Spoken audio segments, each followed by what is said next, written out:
بەناوی خوای بەخشندەی میهرەبان بینەرە نیازیز و خۆشەویستی ڕسەی زانایان سەلام و میهرەبانی خوای گەورەتان لەسەر بێ. خۆشحاڵین لە خزمەت ئێوەدا دەبین بۆ پێناسکردنی مامۆستایشتری ناوداری کورد هاتووینێتە کۆیە لە نێو مزگەوتی گەورەی کوێن لە خزمەتی زانایشی زۆر پایبەرز ڕێزدار مامۆستا مەلا محەممەد مەلا عەبدوڵڵا ئەسعەد زەلیزادەی کە ناسراوە بە مەلای گەورەی کۆیە. مامۆستا مەلای گەورەی کۆیە هەم شاعیر، هەم نووسەر، هەم ئەدیب، هەم کەسێکی سیاسی، هەم کەسێک کە یەکێک لە ڕابەکارە گەورەکانی قورئانی پیرۆزە کە لە نێو کوردان هەڵکەوتووە. ئەوەی بەڕێز لەگەڵمان من تا دوا ساتی بەردەما بۆی زیاتر لە پەڕێژانی زانای مامۆستا هەڵدەینەوە، هەم ئاشنای خۆمان و ئاشنای ئەوەی کەین تا بیکەینە پێشەنگ کە ئێمەمان وەکو کرد چۆن کەڵە پیاوێکمان هەبوونە لە پێشەنجیا کە مەشخەڵی سەرکردایەتیان وەرگرتووە. ئەوەی بەڕێز تا دوا ساتی بەردەما لەگەڵمان من بۆی زیاتر ئاشنای سیرەتی ژیانی زانای مامۆستای پیابەرز بن.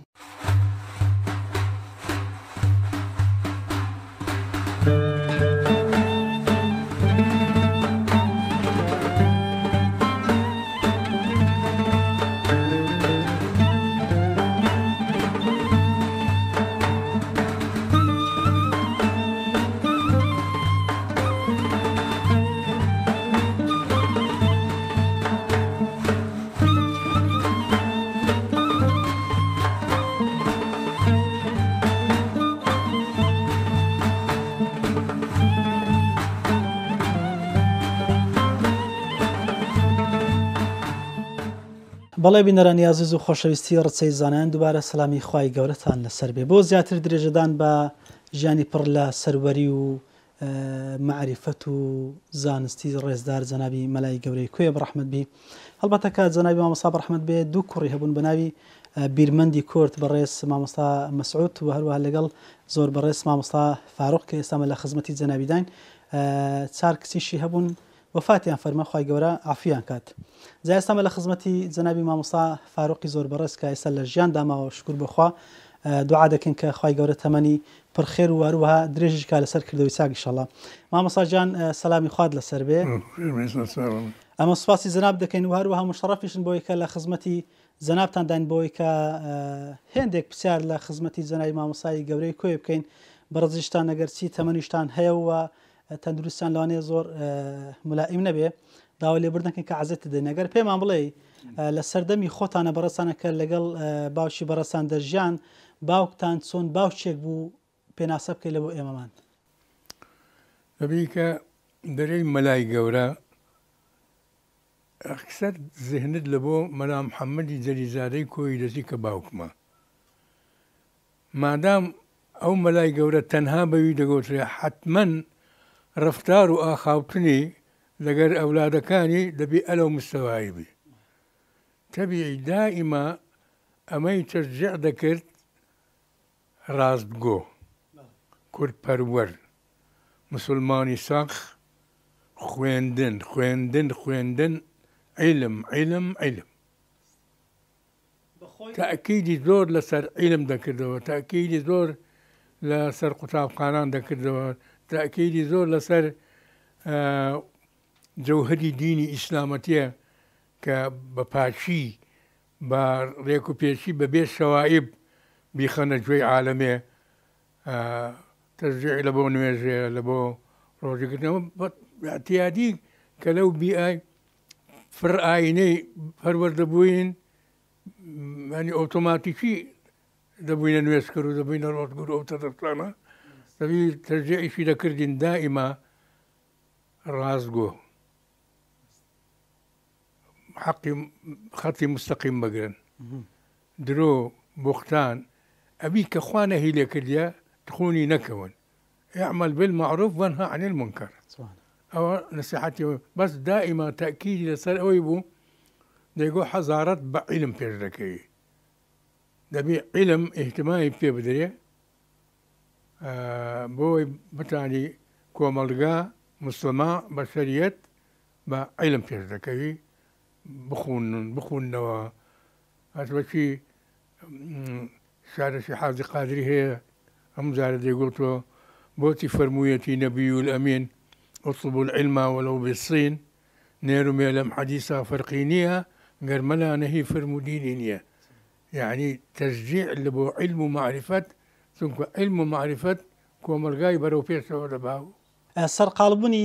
مەلای گەورەی کۆیە بەعلم بە خۆی چەندە خۆی سەرقاڵ بوو ڕۆژانە مطالعی دەکرد و دەی خوێندەوە. زانە زیرەکی مەلای گەورەی لە سدا بووە. خۆی ئەوەلی لە منداریە کەیفی بە خوێندن نەهاتیە. لە سەرەتادا مەلایەکی کە سوختەی باپیرم دەبی بە وەکو زانایەکی دەروون ناس یعنی عالم نەفسی تعاملی لەگەر کردێ و گۆیتی حەزر لە چیە تەبیر مندار لە عمری 6 ساریە 5 ساریە ئەوەی کە ئەو گەمانەی کە لە باوە ئەوەی دەکا کەلایانێ بکەین کەلایانێ لەگەر دەکرد گوزانەی بکەین بچینەوەیە پیاسی بکەین ئەدی دەرسەکی نەخوونین بە دەرسی خوندیە کە دەکەوتە سەر دەرس خوندنێ بە 18 ساری هەموو علمی مەلایەتیەوە دەکا لە 18 ساری ئیجازەی لەسەر دەستی باوکی وەردەگری وەدەبتە مامۆستای مامۆستایەکانی هەر لە زۆریش متەمەسک بوو بە ڕێی خۆی هەتا زارێکی لە مەسەلەکی دەرێ کوڕم بڕۆ باپیرم پێ دەرێ بڕۆ کوڕم ئەو کتێبێ بینە دەێ بابە لۆ کتێبێ بینە ئەمنی وەک وان تێدەگەم وەک وان دەزانم چیە دەزانم شەرع چێ دەزانم فقه چیە دەزانم سەرف و نەحو چیە ئەمنیش ڕێیم هەیە دەبێ ڕێی بدەم جوانە مەقسەد ینی زۆری باوەڕی بەخۆی بوو و قسەی حەقیشی دەکرد بەبێەوەی لە هیچ کەس بترسێ ڕاست سەربردەیەک لە ژیانی مامۆساوەکو هەڵوێستەیە کە هەیبووبی سەبارەت بە مەسائلی کوردایەتی بیان مەسائلی دین بی ئەو هەڵوێستانی کە جەنای مامۆستا هەی بۆ کاتە بەڕەسان لە یادتان بێ ئەوەڵ شتی کە کردیتی 1924 خوشکە گەورەکەم کە ناوی نەجیبەخان بوو پێشی دەرێ نیایەدایە نادیتێ مەکتەبێ لەگەر کوڕان بخوونێ کە ئەو عادی ئەوانی کۆیە مندارەکانی کوڕەکانیان نەدەنار ئەو کچی خۆی نادیتە مەکتەبێ لەگەریان بخوونی دومین کوردایەتی هەموو شتێک کە لۆی ڕێککەوتبی و قوقسیتەوە لەگەر ئیسلامەتێ و لەگەر دینەکەی و لەگەر ئەوەی کوردایەتیشی هاوی سەپار هەتا دەمرەوە کوردان دەنارم عیلاجان چۆن بکەم هاوار مەوارم ئەما دەشی گۆ کورد بە دینێکی پاک بەسەر دەکەوی بەرام بە کەشکۆڵ و سوال و نازام چی و زیلەت مەحالە کاچی من تەشکیلی دەولەت یعنی ئەتوو دینە پوختەکەی وەرگرە لەگەر عیلمەکەی تێکەری کە ئەو میلەتە دەگاتە ئامانجی خۆی ئەدیگەر کچی خۆی نەنێرتە مەکتەبێ معناوێ زۆر بایەخی بە ناحی علمدایە دومین فکری ئەوەندە واسع بوو مەسلا دەیگوت ئەو نەفتەی کە لە کەرکووچێ دەردەچی سانی ئاکسۆری براو دەکاتەوە ئەو زەرعانەی تەلیشی هەموو ژەهراوی دەکا خبەری لۆ بەرەحمەتی بی سەید ئەحمەدی خانەخایە ناربوو کە شخصەتێکی مهمی ینی ئەو ساو ڕاست بەرە ناسیاوەکی کەسایەتیشی بەرزی کەرکووچێ بوو ئاگاتان لە خۆبی ئەو ژینگەتان لێ پێز بووە دەبی ئەگاتان لە خۆبیوانە ئەغلب دەبنە ژەهراوی شەشی گۆتێ گوتی لە شارەشیدا هەیە دەرێ نەکەن نەفت بگاتە دەستی شیعی نەکەن نەفت بگاتە دەستی شیعی مامۆسامە دەزانین زەناوی مامۆسای گەورە ئەگەرچی لە 43 وفاتی کردیە بەڵام تەمەنی ئەو 2043 دەکرێت بڵێن عەقڵێت و فکری زەناوی مامۆسای مەلای گەورەی کۆیە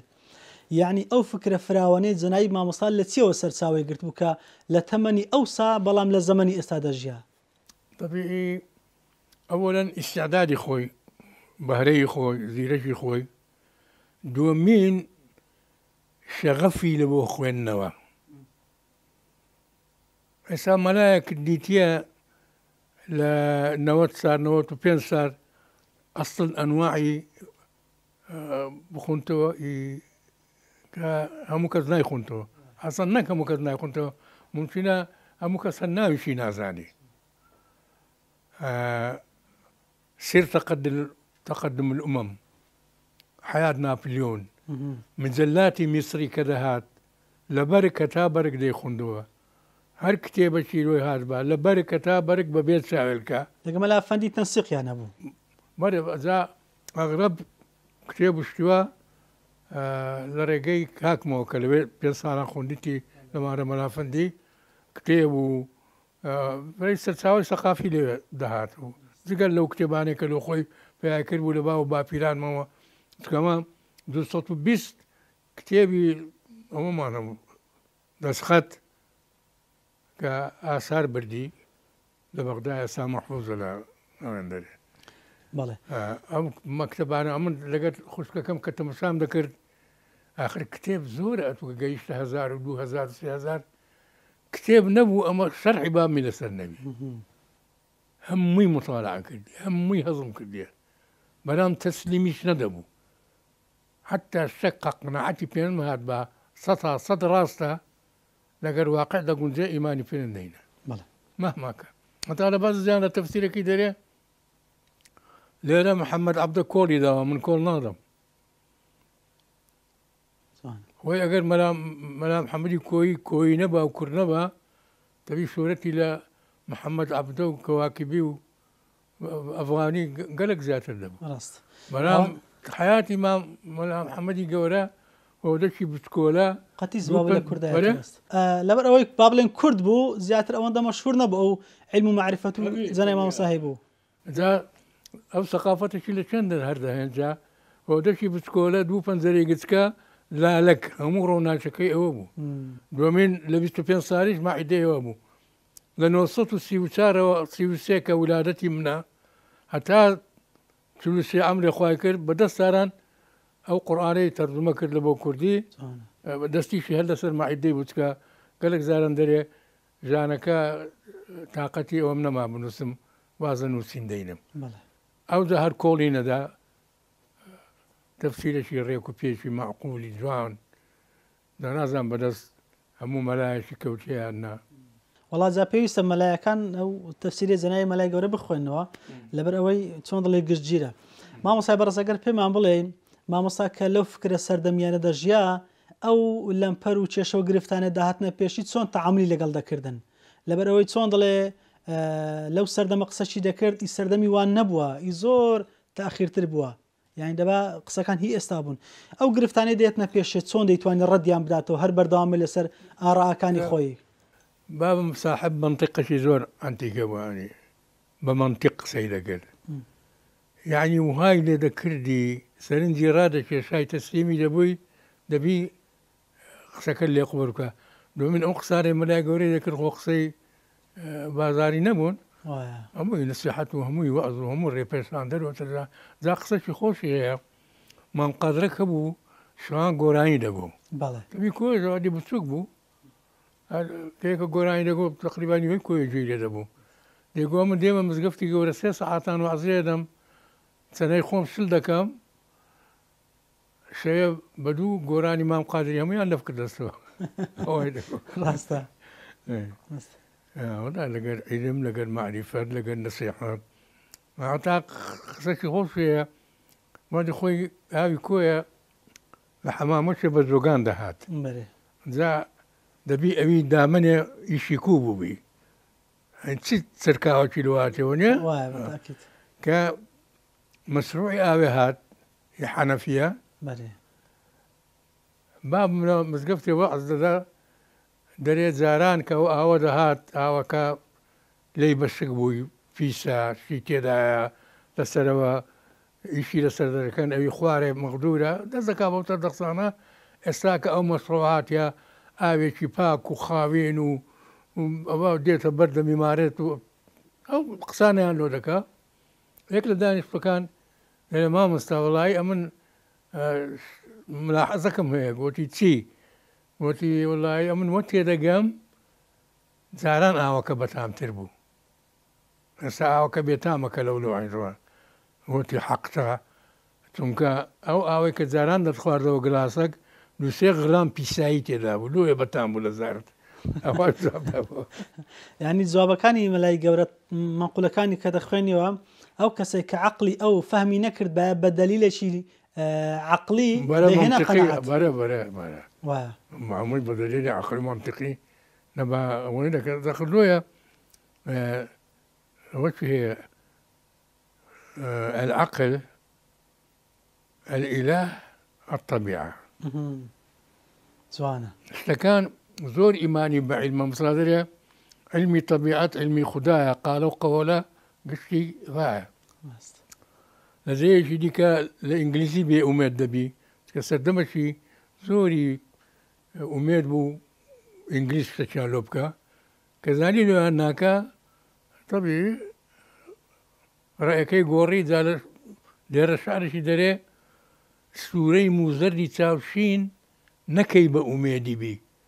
أول بقوتي خوت دوام بعون ربي. يعني حتى أجد طبيعتك أو همي دكاتة تابعي إخوان أنا أعيد بمخلوق إخوان علمي كيمياء قد نخوين دوا بخوان نازاني إخواتي كدوا دور اهتمامي بالعلمان ده يقول أوانا علم بيش دخل زور ما تري أديسوني ده كده أو كهربائي كده يقول خوا بادرتي ذاتي أو نيزو أو سنة حسناتها عملي صالح وساكر لقرذاتي سندي عملي صالح كي خوا أونت ساكر لذاتي زيادة كراسة عقلتي زناي ما مصا أو علمي كالدواي خوي زي هشتيا لو استاكش دكري وكشتشي سردمي تازه كلشي لور بجري وايا الصدماء كلشي لور بجري بعد جامعان دراسة بكري بفتمان هزلوا بله اما شانازي بيدكين بوي كملاي گەورەمان هەبووە بەڵام تا چەندە بە ڕای جەنابەت کە کوڕی ئەوی ینی لە جێرەی پێویستدایە کە ئەو ئەهمیەتێ بە زەنای مامۆسای دەبا بدرێ درایە یان نا؟ طبعی نەدرایە. لەبەر چێ؟ والله أسباب زورة برام عالم زور بدواي علم ومعرفة ناكي عالم دائما حزيل غيبياته اسطوروش كوايا قدسيتها قسات برين قال لي عالم شي سوس لاندريات شاكا قال لي ليش دكتورك هي سرطان ساتكاتوا نتيجة عالم السوزكي ما زكاة سابتو وناسك دكتورك ذاتك ملاي قولك هتسند مثلا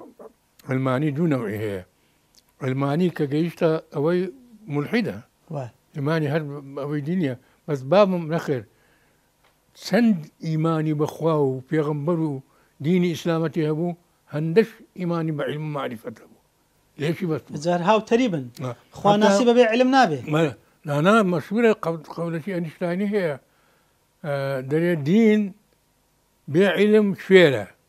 علم بدين شلع أو أنا أكثر وقت كان يعني تاريخ يقدر حتى ك تمثيلي وإذا كان نيابتي مجلس نيابي دانا مثلا بله سعرتي زمان كده صار برلمان همو هرات باوكم هرنات ماشي ساعدون كرئيس وزراء بليفرسي قوتي بو هرناتي وتي لبردو سببان أولا المسلمان من دومين كردم مسلمان وكرد ناتر سينون هرنايا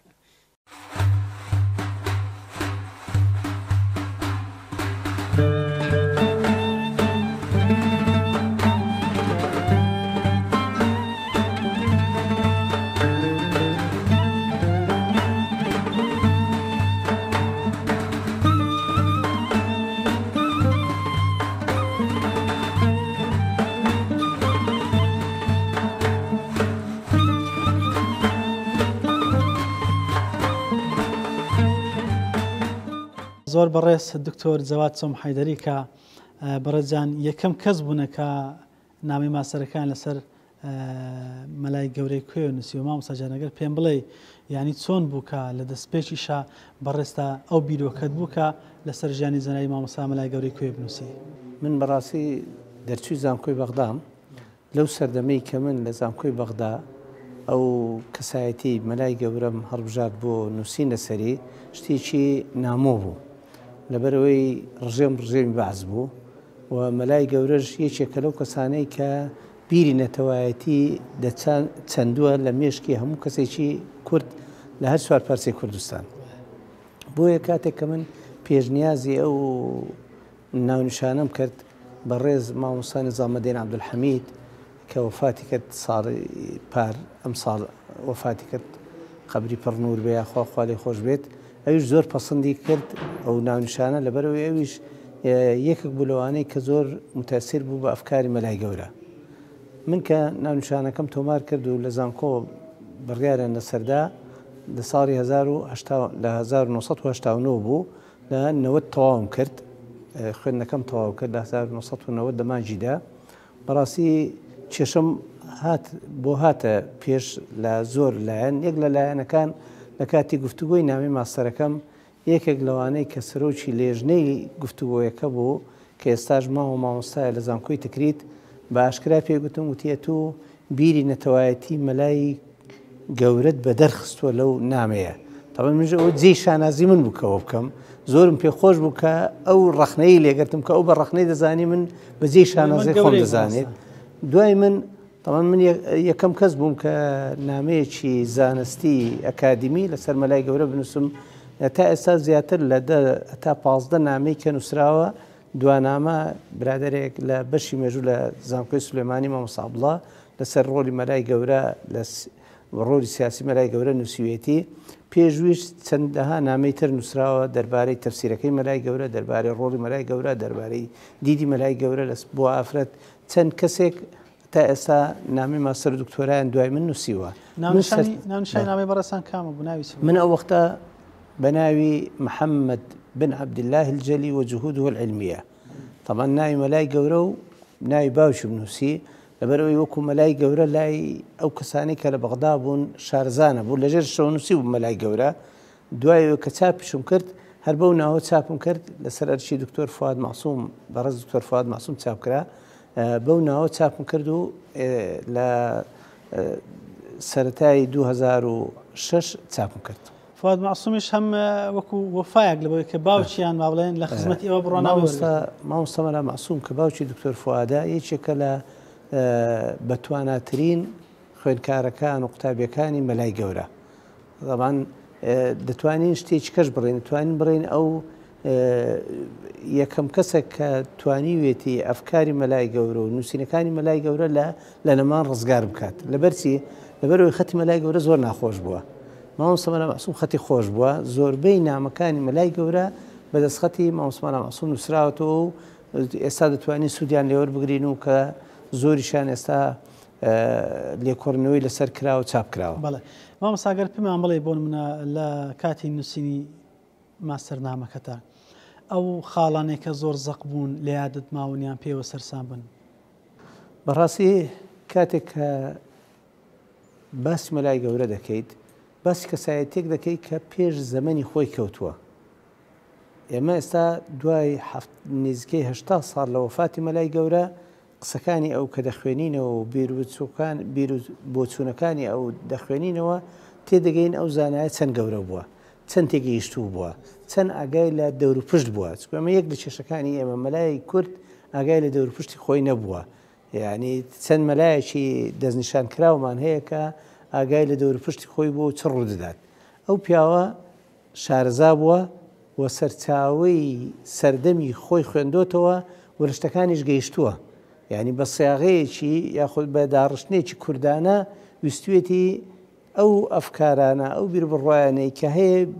بە تایبەتی بیربڕوانویەکانی سەردەمی خۆی بگەینەتە میلەتەکەی خۆی کە زۆر بە سەرکەوتوانە ئەو بیربڕوایانەی گەیاندووە و خەڵکەش بەڕاستی سوودی لێ وەرگرتووە. بۆ ئێستا کە تو باسی کۆیە دەکەی باسێکی کۆمەڵێکی هۆشیار دەکەی. یەک لە هۆکارەکانی هۆشیاری خەڵکی کۆیە مەلای گەورەیە ئەفکاری مەلای گەورەیە نووسینەکانی مەلای گەورەیە کە توانی ڕنگدانەوەی هەبێت لە ناو خەڵک.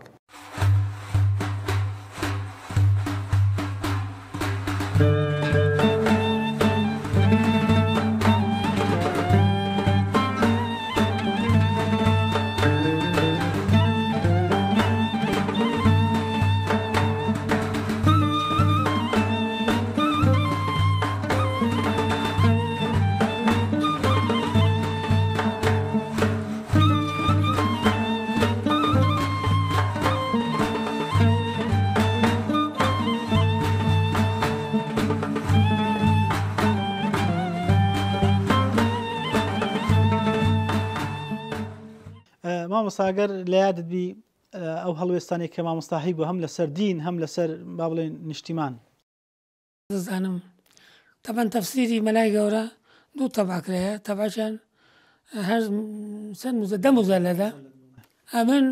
ئەوی بەو دوایان تەمەشام نەکەرانێن ئینەکەی ئەوەلی ئەوی کە هەموم تەمەشا کردیە نارێم هەر هەموو شتەکانم کورد لاپەڕ خوێنێتەوە مەقسەدم هەر هەموم تەماشا کردیە هەر شتێکی لاپەڕ لە کولی لاپەڕە شتێکی پێم معجەب مەم خوندیتەوە مەلای گەورە لە تەفسیرەکەی بۆ خۆتان تەماشایکەن دەرێ سەیرانەکە لەوەدایە شەیتان بەو گەورەی خۆی شەیتان بەو گەورەی خۆی نەیتوانە ئەو درۆی بەدەو پێغەمبەردا هەر برێ بەدەو قورئاندا هەر برێ ئەوانە نازانم چۆن ئەو درۆی گەورەیان بەدەو خوا و قورئان و مەلای گەورەدا هەرگوتی مەلای گەورە دەرێ شەیتان بە گەورەی خۆی نەیتوانیەوە ئەوجا بالموناسەبە مەلای گەورە باسی مەلایەک دەکا ناوی مەلا خالیدی کوونە فلووسەیە ئەو مەلا خالیدە مەلای گەورە لە دووجێ مەدحی دەکا یەکیان ئەو مەوزوعەیە کە دەرێ ئافرم مەلای کورد کوونە فلووسەیی لەنا ئەو شاخ و داخەی بێ ئاوا کە بتوانی کتێبەکی دەرێندانایە لەو مەوزوعە و دیفاع لە مەوزوعە مەلا خالیدی کوونە فلووسە زۆر بەداخەوە 5 ساڵە چەند ساڵە ئەمن حەولە دەم و کەس نەما سوالی لێ نەکەم حتا دکتۆر فواد معسووم مەوسفەتەی بەتەمەنە والیدی 37 و لەو بنەمارەی ماری مەلای معسووم و مجاز و چی وەشتانە دەزانی لە زۆر کەس مەلای خۆشناوەکان لە هەولێر لە چەند کەس دەرێن ئەخباری نازانین ئەو کتێبە مایە نەماچێ ئەوە یەکی ئەو مەلا خالیدە حارشکەش مەلا عەبدوڵڵای مەلا عەبدوڵڵای زەلیزادە بابی مەلای گەورە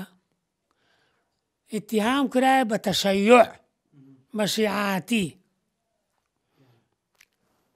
حاشا حەزری دەرێن فەقێکی خۆی و مەلایەک دوو مەلا ئەو شادی بە درۆیان بە دەودادایە مەلا عەبدوڵڵای زەلیزادە هەزار ڕەحمەتی لێبی دوعای لێکردینە دیتی یا ڕەبی خوایە خۆ دەزانی کە ئەو شتە درۆیە یا ڕەبی خوای ئینتیقامیان لێ وەربگرێەوە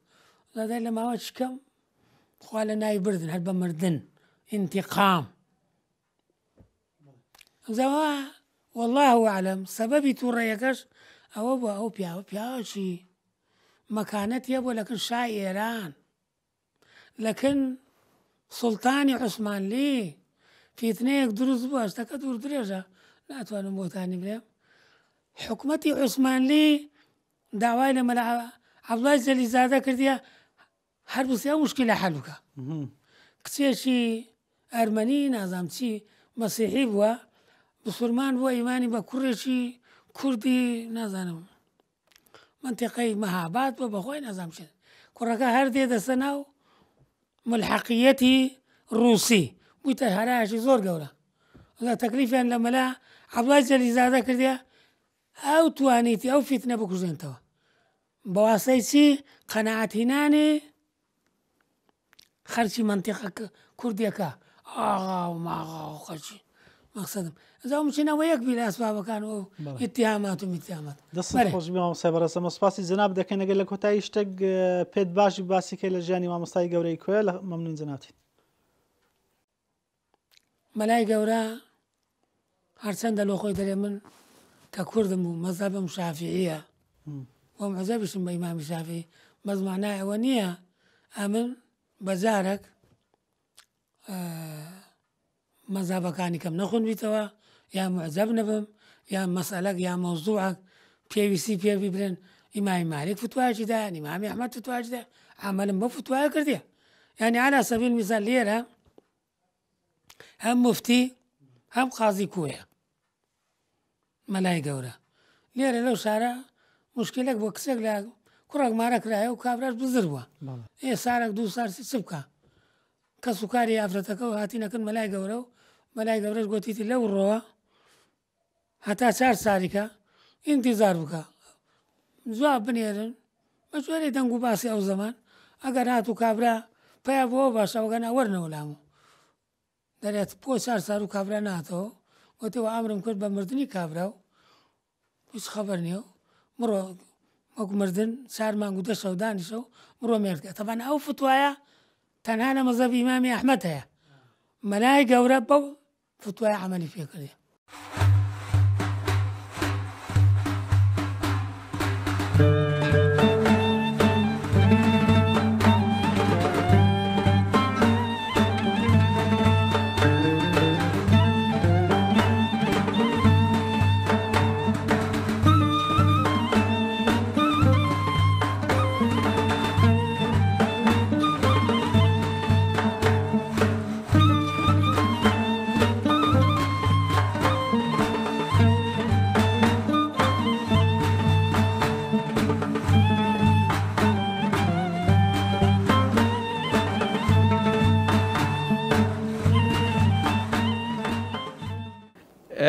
کاریگەری بیرتیژی و عقل فراوانی مەلای گەورە باسم کرد بەڕاستی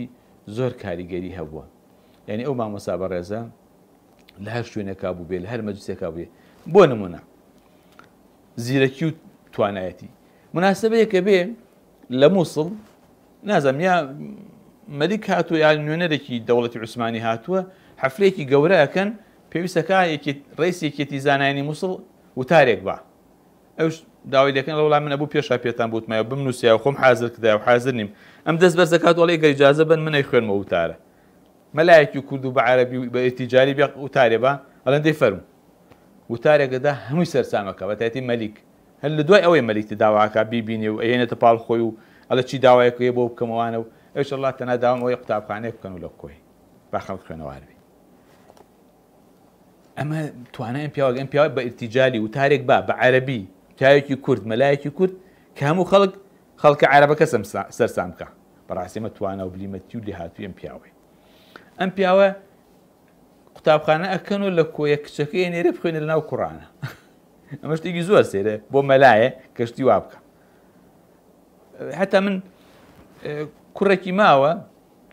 ئێستا نازەم ماوە لە ژیانەیە من بینیم ئەو کاتە مابوو باسی وەکەوە علاقی لەگەڵ خەڵکی ئەوانە کە تۆزی ئەهلی دین نینوانە علاقی لەگەڵانش ئاسایی بوو ئەن ئیلتیزامیان نیە نوێژ ناکەن زۆر علاقی هەبوو لەگەڵ ئەهلی بازاڕە لەگەڵ ئەڵێ ئەچوو بە بازار هەموو خەڵکی کۆی هەڵەسا سەر پێ و سەلامی لێ کرد بۆ بازاڕا ڕۆشت ئەوە کەسایەتی گەورە بوو عەقڵیش وەکوتم فراوان بووە مەسەلا باوەڕی بە بیدع و پشتی پڕپوچ نەبووە باوەڕی بە دار و بەرد و شەخص پەرسی و ئەم جۆرە شتانە نەبووە حتا هەندێک بەناوی شێخۆوانە و کەشتی ناڕێکیان کردو باوەڕی بەو شتانە نەبووە بەشتی خوراافە و ئەمانە باوەڕی نەبووە زیاتر لەسەر قورئان و لەسەر حەدیث و بەڵگە و دەلیل شتەکانی دامەزاندووە و عەقڵی خۆشی وەکوتم بەکارهێناوە حتا لە عیلمات تەقلیدی عولەمای نەکردووە هەوڵی داوە خۆی پشت بەخۆی بەسێ لە عیلمەکانە خۆی لەبەرەوە خوێنوار بوو لە عیلمی لوغا لە ئوسولی فیقا لە علومی قورئانە لە هەموو عیلمەکانە شارەزا و زۆر بەڵەد بووە لەبەر پشتی بەخۆی بەستووە زۆرش دەڵێ قساڵێ قسەی عالمێک نەکەڵا مەسالە تەفسیرڵێ ئەم قسەی هیچ نییە هیچ بەڵگەیەکی نییە هەر قسەی خۆیەتیکە کە ئەزانێت لە ڕووی بەڵگەوە هیچ پشتیوانی نییە ئەم قسە پاشان بەڕاستی زۆر گرنگە لە ناو میلەتی کووردا کە پیاوی ئاوا گەورە و هەڵکەوتووی تیا هەڵکەوتووە بۆ جارێکی تر چەند مامۆسا و چەند مەلایەک و چەند عالمێکی و زانایەکی گەورەی ئاوا هەڵبکەون کە هەم خوێندەوارێکی باش بن هەم ئاگایان لەسەر دەمەکەیان بێ هەم ئیسلام لەسەر چاوە پاکەکانی خۆی و قورئان و حەدیثەوە وەرگرن هەم ڕەچاوی بار و دۆخ و زروفی میلەت و وڵات و نیشتیمانەکەی خۆیان کە کوردستانە بیکەن ینی بەڕاستی و تا ئەرنازەی شاعیر بووە نووسەر بووە وەکوتم مفتی بووە قازی بووە لەناو معاناتی خەڵکا بووە یەک لە تایبەتیەکانشی کە زۆر من پێی سەرسامەوەی ئەم پیاوە قەت پارەی وەرنەگرتووە لە خەڵک لە ئیشی مەلایەتی وانە بە ڕەنجی شانی خۆی باخوشتی بووە زەراعەتی بۆ بەوە ژیاوە حتا لە شوێنە کاڵێ آخر من چی بکەم هیچم نییە وەڵی سە پێویستم بە 1000 دینار بێم بە کتێب بەس نیمە چی بکەم خۆ ناچم داوا لە خەڵک بکەم و خۆم بشکێنم ئەوەنە شخصیاتی گەورە بووە قەت لە ئیشی مەلایەتی و لە وەزیفە و لە شتیا قەت تەکلیفی مادی لە خەڵک نەکردووە بۆیە شخصیەتی زۆر گەورە بووە نە قایم قام نە وەزیر نەکێ کەس نەیتوانێت قسە بکات لە قسەیە یا قسەی لە کەس نەخواردۆتەوە نەوێرە قسە بکات چونکە شخصیەتی بەخۆت بووە لە هەموو شوێنەکە قسەی خۆی کردووە ئەلەن جارێک مناسبەیەک بۆ نازە مدیرناحیویستی پێشکەوێت لە ئێوش قۆڵی گوتۆتێتی پێشمەکەەوە لە من توتی آخر مامۆستاویستم ڕێگەکە و نیشاندەم ئەڵە جاخۆمان ڕێگەیە زانین تۆمان بۆچی مەسەلا شوعێت لەو کاتا بووە ئەو بە عیلم جوابی داونەتەوە وەکوتم شتی تری بە ناو دینەوە بۆ تەخەلف و بیدع و پڕ و پوچوانە دژایەتی وانەی کردووە وتوێتی مەسا تۆ بێ عیلم وەرگری تیارە دروستکە غەواسە دروستکە ئەم ڕادیۆ و شتە مهمە کە لە میسرۆ قاریئە قورئانە خوێنە من لێرە گوێم لێیە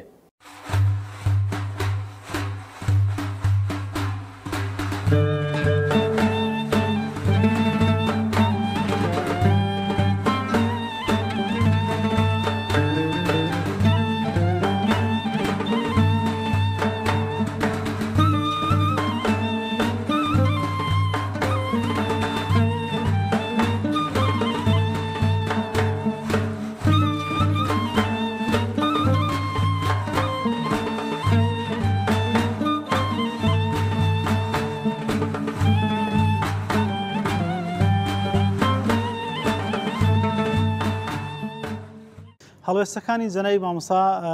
ئەوانەی کە هەڵوەستەی لەسەر کردوون بەڕێستان لە یادت بێ بەێ وڵی ئەوەی کەوا زۆر مەسەرەن من لە یادم بێتن مەسەرەن کە ینی مەبەستمەوە نییە من لە سەردەمی ژیابم بەڵام ئەوەی کەوا بیستە بیتم و لەو پیاوم بستی بێ چەندە هەڵوێستی گەورەی هەبووە یەک لەوانە مەسەرەن جارێکیان لە مووسڵ دەیەوێ مەسەرەن والی متەسەڕی فێشکەوێ پیلی گرتێ و گوتی وەرە ئەتو بە پێش عیلم و زانست و زانیاری مەکەوە تەمەنەوە مەردایەتی بە بەڕاستی یعنی جورئەتە و بەوالی سەردەمی خۆت بێ برێ وەرەوە پێش زانست و زانیاری مەکەوە خۆ مەبەستیەوە نە بۆ خۆی پێلەوی گەورەتر بەڵام مەبەستی ئەوە بووە کە قەدری زانا و عالم و گەورە لە سەردەمی پێغەمبەریەوە هەبوو هەتا ئەو سەردەمەی کە قیامەتیش دادێتن جا بۆیە مەسەرەن زۆر جەری بۆ زۆر ینی کەسێکی بەتوان نابووە یەک لەو هەڵوێستانش کە لە دەنگ و دۆر و قسەی خەڵکی نەترسا و گوێ نەدایەتێ کسەکەی خۆی یەکەم کەس بووە لەو شاری نردیتە مەسەن قوتابخانە کەمەش هەڵوێستە لەو سەردەمە بەرەکە لەو سەردەمە ئاسان نەبووە ینی ئێستا لۆ نمونە کە ئەگەر برێن ئێستا لەو سەردەمەیدا قسەکردن لێرە لۆ شارشکە ئاسانە بەڵام ئەگە برێ وڵا کەسێک بە سەوتەکەی گەیشتە ئەمریکای بەبێەوە هیچ مۆبایل هەبێت تۆزەک زەحمەتە جابۆیە لەو سەردەمەش ینی زۆر ناخۆش بووە کەوا کەسێک مامۆستایەکی لەو ئاستە گەورەی مامۆستایەکی لەو عالم و گەورەتەی کچی خۆی بنێرێت لەگەر کوڕان لەگەر مەسەلەن لە مەکتەبدا دابنیشێ بخوێنێتن دەکرێت پێمان بڵێ بۆی کە جەنابی مامۆستا ئەو هەڵوێستانی کە هەی بووە سەبارەت بەو عیلم و معریفەتەی کە هەی بووە کەسێکی کردداری بووە لە ژیاندا بەڵێ جگەلەوەی کە ئیخلاسی هەبووە لە بۆ دینەکەی جگەلەوەی کەوا زۆر پەرۆژ بووە لەگەر ئەوەشدا کردداری بووە چکە ئێمە مەسەرەن دەبێ ئێمەی مامۆستایانی ئاینی بەعام چاو لەو پیاوە گەورانە بکەین دەبی بینە ساحەی دەبی بینێ مەسەرەن بینە مەدان ئیش بکەین چکە بەڕاستی ئەگەر ئێمە ئیش نەکەین کەسانێکی دەستپیس دامین پیس دێن ئیشەکەی دەکەن بۆیە ئەو لەو سەردەمەیدا بیری لەوە کردوەوە کەمەلا دەبێ عملی بێتن دەبێ بە بەکردار شتەکان بسەلمێنێتن بەس ئێستا لۆ نمونە تەماشا دەکەینێ ئەو کابرای لە قازی محکەمەی بووە ێ باشە کابرایەکی خوێندەواری دینداری موسڵمانی دەستپاک قازی بێ باشتر نیە لەوەی کە کەسێکی جاهیلی بێدین بێتە شوێنی قەزاوەت جا بۆیە ئێمە ئەو هەڵەمان هەیە ئێمە وا دەزانین مامۆستای ئاینی بەس مزگەوت مامۆستای ئاینی ینی بەس لە حوزرەی دابنیشینە خێرکاکە ئەوە ئیشی ئێمەیە مەسەرەن لۆ نمونە بەڕێوەبردننی حکومڕانی بەڕێوەبردننی دازگایەکان بەڕێوەبردننی قەزاوەت هەموو ئیشی ئێمەیە ئێمە با چالە و مامۆستای ینی مەلای گەورە پێمان دەڵێ کاکە جان زانستەکەتان قەتیسمەکە لە مزگەوتێ لە هەر شوێنێک پێویستی پێتان بوو ئێوە ئەسپی خۆتان تاودەن بەڵێ بەتەکید ئەمە گەورەترین پەیامی مامۆستای مەلای گەورەی کۆیە ئەوەیە کە ئێوە دەبێت لە مزگەوتەکانتان بێنە دەرێ ئێوە بەس نوێژ لە ناو مزگەوتە ما بعدی دیکە هەموو شتان لە دەرەیە یعنی مەسەل لۆ نمونە هەموو کردارەکانی کەتان لە دەرێ ئەوە گەورەترین پەیامی مامۆستای مەلای گەورەی کۆیە بۆ هەموو ئێمەی کورد و بۆ هەموو مسلمانانی کورد و بۆ بە تایبەتیش بۆ مەلای کورد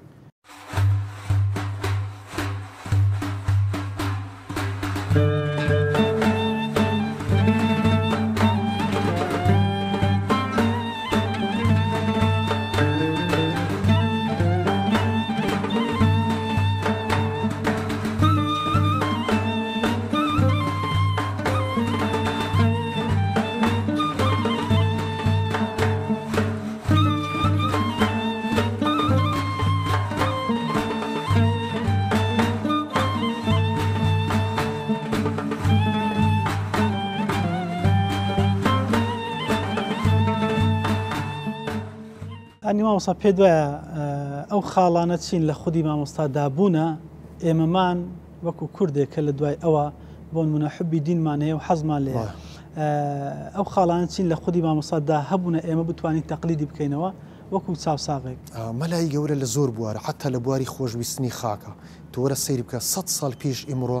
باسی مەعدەن و نەوتەکە کە لە ژێر ئەم زەویەدا هەیە و سوورەی چاوشین باسەکە دەستی بەسەرت داگرت و تۆش وەکوچی حتا بە تعلیق پێمان دەڵێت و وەکو کەسێک هەر خزمەت کار دەمێنێتەوە حتا باسی ئەوە دەکات دەڵێ هەستە پێشکەوە ئەی لاوی کۆی ئاگاد لە خۆبێ کاروان ڕۆی ئەو کاتە باسی ئەوە دەکا هانی گەنجەکانی کوێ دەدا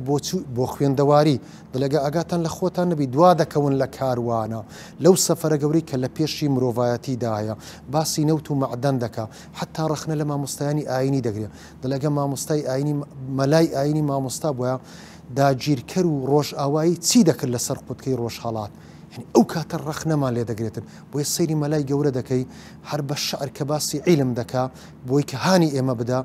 دەڵێت دەرگای لەزەتم لەسەر خۆ داخست هەرچی عیلم هەبوو و دەستم خست بۆیە مەلای گەورە سەیرەکەی لە تەمەنی 13 ساڵی لە تەمەنێکی بچووک باسی دیراسە و خوێندنەوەکانی دەکات مەلای گەورە ڕۆژانە زیاتر لە 16 سعات چی کردووە تەدریس و خوێندنەوەی کردووە بۆیە مەلای گەورە دەکاتە تەمەنی 15 و 16 ساڵی بخوێنەوە بە دواتر مەلای گەورە دەبێتە مامۆستای کامل کە لە مزگەوتە خزمەت بکە دەرسی تەڵەبە برێتەوە فتوا بدا لە تەمەنی 18 ساڵی کابرایە کە بە معنای کەلیمە کە بتوانێتن خەڵک گوێ لە فتواکانی ڕابگرێ بۆیە هانمان دەدا خۆی هەر ئەوە نییە کەسێک بێ بڵێت چاو لە منکردن بەڵام بە معنای کەلیمە خوێندەواریشە خزمەتی عیلمی کردووە بۆیە ئێستا جێدەستی دیارە یەکەم کەسیش کە تەفسیری قورئانی بە زمانی کوردی نووسیبێتن جەنابی مەلای گەورە بووە وە کچەکەشی نەجیبەخان خوای گەورە لێیان ڕازی بیتن یەکێک بەلەوانی کە دەستنووسی بۆ کردوە و تەفسیرەکەی نووسیوە و ئەو خزمەتە گەوریان پێکردوە کە ئیمڕۆ بەردەستە لە بەردەستمانە چ شتێک پێت بە شەمامۆستا لە کۆتایە باسێکی بۆی کە مامۆستا کە لە پیاوەی هەمووەکو پێناسی زیاتر بۆی مامۆستا زیاتر بناسین و هەمیشە من ساوی لێ بکەین شاری مەلای گەورە سەردەمێک بووە معلومی بەڕێستانە ئەو هەموو خزمەت و تەکنەلۆجیای کە ئیمڕۆ هەیە نەبووە دەستنووسی هەبووە بەڵام مەلای گەورە سەیرەکەی ئەو خزمەتە گەورە ئەو شاکارە گەورەی پێشخستووە کەچی ئەمڕۆ شاری کۆی بێناس کراوە من معجەبم بە ئەو پیاوە گەورە هیوادارم مامۆستایان ئاور لە خوێندنەوەکان و نووسینەکانی ئەو پیاوە بدرێ تحقیقی زیاتر دیراسی زیاتری لەسەر بکرێ و جامیعەیەک بکرێتەوە لە کۆیە قسمێک بکرێتەوە چۆن ئیمامی ئەعظەم هەیە لە بەغدا والله حیفم دەمینی ئیمڕۆ شەریعە لە کۆیە بچوو کراوەتەوە خۆزگە شەریعە گەورە دەکرا کۆلیجی مەلای گەورە لە کۆیە بۆ ئەوەی زیاتر تحقیق و دیراسی دین بکرێتن نەوەکو دین بێناز بکرێ نووسینەوەکانی مەلای گەورە بێناز بکرێتن ئیمڕۆ خەڵک کەمتر ئاوری لێ بێتەوە شاری کۆیە شاری مەلای گەورەیە بەڵام با بەو ناو نازە بێتن کە مەلای گەورە پیاوێکی عالم بووە خزمەتێکی گەورەی بە دین کردووە با زیاتر نووسینەکانی دەستنووسەکانی مەلای گەورە لە جامیعە بخوێندرێ تحقیق و دیراسە بکرێ بۆ ئەوی خزمەت بە ڕێبازی ئەم پیاوە بکرێ تا ئەم پیاوە بەوردی نەخوێنیتەوە بەڕاستی نازانی کە ئەم پیاوە چەند پیاوێکی خوێندەوار بووە حتا لە بواری کوردایەتیدا هەتا چەند باز دەکات دەڵێ هەتا دەمرم لە بۆ کوردان دەناڵم عیلاجیان چۆن بکەم هاوار بە ماڵم لە شوێنێکی ترە دەفەرمێتن ئەو کات کە باسی خەمی کوردەکە دەڵێ من هێقی خۆم لە بۆیدا دەمڕم ئەمن دەمرم و ئێوە نابن بە هیچ ئەو کاتە تێدەگا کە ملەتی کورد چەند لە دواوەین چەند خۆخۆرین ملەتی کورد نابین بە هیچ و پیاوە چۆک مەلای گەورە دەرێ هێقی خۆمدا دەبڕم کە دەمرم بەڵام ئێوە نابن بە هیچ.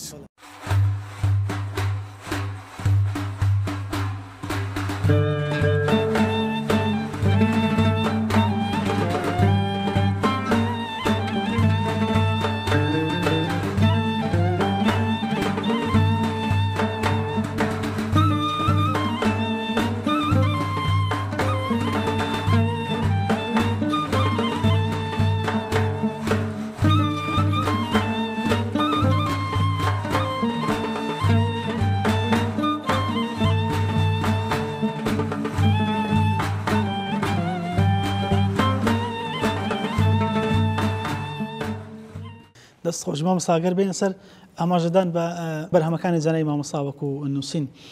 بەر لەوەی کە مەدانەدانە بڕۆینە سەری پێم بڵێ مامۆستا کۆی دەستنووسەکانی مامۆستا هەمووی چاپ کراون یانەوەتە بە نەچاپکراویش ماون وەڵاهی هەمویان چاپ نەکراون بەداخەوە دەستنووسەکانی ئێستا ماین لە سنتەری مەلای گەورەی کوێن لە ناو جامیعەی کوێ سنتەرێکی گەورەیە جا لە سەردەمی خۆیان ئەوم لە بیرچوو زۆر دژایەتی کراین زۆر بەرهەڵستی کراین شێخ ڕەزای تاڵەبانی لە شعرێک دەرێ حاجی کاکەوڵا لە ئادەم فیلتری با وجودی مەرتەبەی پێغەمبەری ئەم بە شەیتانێ لە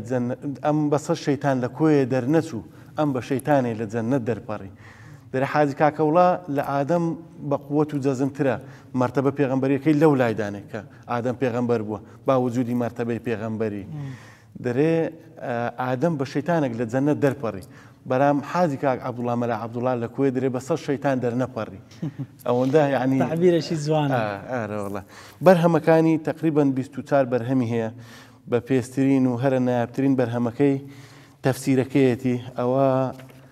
طبعی قەدیمیتی چەند تەبعەشی چاپ کرا نەجیبەخانی جەلیزادە لە ساڵی 1970 ئەو بەشەکە لە تەفسیرەکەیەوە بەرەوە بەشەکە لە تەفسیرەکەی دواتر ئەم تەفسیرە لە دەبەرێک لە سەردەمی بەڕێز مام جەلال کەلامی خوداوەندی کەلامی تەفسیری کوردی لە کەلامی خوداوەندی مەلا محەممەدی کۆی لە دەبەر خۆی دەگرتەوە ئەوە دواتر ئەوان دەبەرگە بەڵێ هەموو قورئانیشی تێدا تەفسیر کردووە زۆر تعبیرێکی زۆر جوان زۆر شتی وردی تێدا زانای کوردی هەتاکو ئێستا لە زۆر قەول و لە زۆر شت نەگەیشتینە ئاسی ئەو تەفسیرەی دواتر لەبەر زۆری تەڵەبوشتیوە تەفسیرەکە نەما جارێشتر چاپ کراوە ئەو جارە چاپی نوێی لە 4 بەرگ چاپ کرا ئەویان مێژووی بنەماڵەی جەلیزادەیە نەجیبەخانی جەلیزادە نووسیتی کچەکەی نووسیوە بەڵێ کچەکەی ئەمە ئەسڵمان لە باکوورەوە هاتووین نزیک بە 14 پشمان هەمووی بە زانای گەورە گەورە هاتووتە خوارێ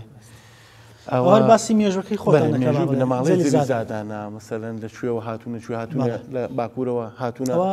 گوڵی دڵی ئەوە باسی لە چ دەکاوە کوێ نووسیتی ئەوە کوڵی دڵی مەلای گەورەیە مامۆستا حوسێنی گورژی نووسیتی مامۆستایەکی ڕۆژهەڵاتە توێژنەوەیکی زۆر جوانی ورد و دریشتی کۆیە و مامۆستای گەورەی کۆیە و بنەماڵەی جەلیزادە و شعرەکانی و قەولەکانی و هەڵوێستەکانی مەلای گەورە لەو کتێبەیدا چاپ کردووە ئەوە ئەثەری ئیجازەی علمیە دکتۆر جەمال باجەلانی خوای گەورە تەمەن درێژی کە سەحەتی تەواو نییە ئەو نووسیتی لە تێزی دکتۆرە هەیە ناوەڵات توێژینەوە زانکۆی کۆیە تەبعی کردووە لە بینی جەلیزادە و هەورامی زادەی برین بابی دکتۆر فؤاد معسووم و دکتۆر خەدروان بەری نموزەجە ئارەوەڵا کۆیە بە نموزەت ئەوە محەممەد بن عەبدوڵڵا جەلی وجوده علمیە ئەوە تێزی دکتۆراکەی بەڕێز پرۆفیسۆر دکتۆر جەواد چۆم حەیدەریە خوای گەورە تەمەن درێژیکە ئەوە ڕسالەکە تێزەکار هەموو لەو ئەرەوەڵا زۆر ڕسالەشی بە پێز و جوانە دەستی خۆشبی ئەوە ڤیسیڤاڵێکی گەورە بوو لەسەر مەلای گەورە لە کۆی لە جامعی کۆیە کرا هەموو ئەوانەی کەشتەکانیان پێشکەش کرد لەو کتێبەدا کۆکرایەتەوە ئەوەیان مەسعود محەممەدە کوڕی مەلای گەورەی کۆیە بیرمەندێکی گەورەی کورد مێژوو ناسەکی زۆر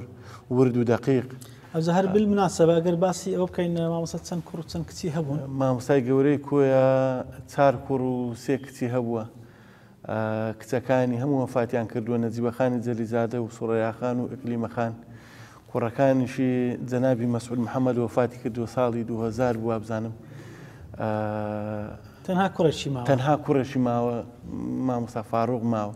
خوای گەورە تەمەن درێژ کە دەنا کوڕ و کچەکانی هەموو مردوون ئەوەش مەلای گەورەی کۆیە مامۆستا خەبات نەوزات دەستی خۆشبی لەگەر مامۆستا دڵداری جەلیزادە ئەو کتێبیان دەرکردە ئەوەش توێژنەوەکی ورد و جوانە هەرباز لە ژیانی ژیان و شعرەکانی و شەجەرە ئەوەی مەلای گەورە ئەوانە دەکات ئەوە یەکێکە لە بین دیوان و شعرەکانی مەلای گەورە بەرام بەداخەوە هەمویان چاپ نەکراین ئەوەی چاپ کراوە ئەوە ئی ساڵی 1970 لە ساڵی 1970 چاکترا بەرام بە ئەمانەت ئەمن لە بەریم گرتیتەوە دەنا نوسخەکە دەستم نەکەوت زۆر کتابی تری هەن نزیک 24 کتابن لە جامعەی کۆیە دەستنووسن هەتاکوی ئێستا دەستنووسن چاپ نەکراون لەسەر عەقیدە لەسەر فقه لەسەر فەلەکیات لەسەر مسودەکان ماون بەرێ ماون ئەرەوەڵا ماون چۆنە تا ئێستا هیچ لەبەر گەورەی جەنابی مامۆستا تەکلیف کرابانێکە ئەگەر کولفەشی زۆریش بێ حکوومەت پژیریەوە کە بۆی کە چاپ بکرێن واللهی بەداخەوە هەتاکو ئێستا چاپ نەکراون ئەوە دەبێت بەڕێستان دوا بدایە پێی هەڵسن دەبێت چاچ ئینشاءڵڵا وەڵی ئەمان لە دوێین ئینشاءڵڵا هەرچەندە بە هەوڵ و هیمەتی هەمووان تەفسیرەکە زۆر مهم بوو کە چاپکرا دیوانەکەی مهمە چاپکرا ئەوان کرد ئینشاءڵڵا لە حەوڵدانی سەرزەمی نووسینەکانی گەشتە چەندی واللهی تقریبا 24 ئەگەر ناوی کتێب لێ بنین 24 کتێب دەبی بەرام بە ئەوە تقریبا دەگاتە 27 ئەگەر سێ نامیلکەش دەبتە نامیلکە سێیان ئەوانەی کە چاپکراون ئەوانەی چاپکراون دیوانە شعریەکەیتی تەفسیرەکەیتی بە بەردەوام مەدرسەی هەبوون قوتابی هەبوون مامۆستا بەرێ بە بەردەوام مەدرسەی هەبووە فەقێ هەبووە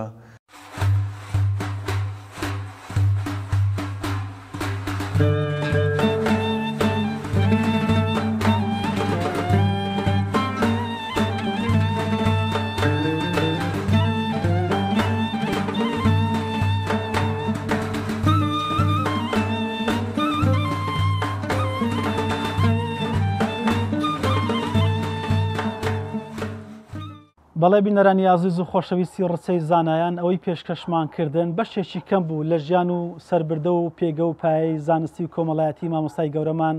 ڕێزدار مامۆستا مەلا محەممەد مەلا عەبدوڵڵا جەلیزادە ناسراو بە مەلای گەورەی کۆیە. ئەو مامۆستا پیا بەرزە هەم ڕاوەکاری قورئان، هەم شاعیر، هەم ئەدیب و ڕەخنەگر، هەم نووسەر لە سەرجەم بوارەکانی زانستە.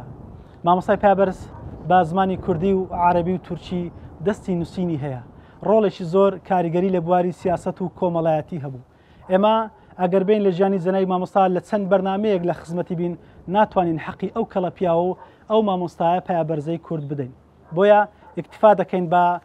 چوارینەیەک لە شعرەکانی جەنای مامۆستا کە دەڵێ: هەتا دەمرم لە بۆ کوردان دەناڵم، عیلازی دەردیان چۆن بکەم هاوار بە ماڵم. من یەخەی خۆم لە بۆیەدا دەدڕم، ئێوە نابن بە هیچ و من دەمرم. دەبێ من کەیفی چیم بە دنیا بێ، قەومی من وە ڕەزیل و ڕیسوا بێ. ئەوەی ڕێگەی لە کوردان گۆڕی،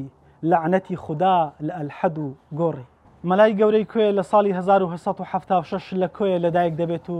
لە ساڵی 1943 لە تەمەنی 67 ساڵیە دڵە گەورەکەی لە لێدان دەکەوێت و دەگەڕێتەوە بەر میهرەبانی خودایی. ئەوەی ئێمە لە خزمەتی ڕاوەستاوین گۆڕی بەڕێزیانە. دەخوازین کە خدای متعال دەرەجەی عالی کات و ئێمەش بە خزمەتی ئەو بەڕێزە شاد کاتەوە. تا بێگەشتنەوە بەخوای گەورەتان ئەسپێرم. هەر شاد و سەرکەوتوو بن. خوداتان لەگەڵ.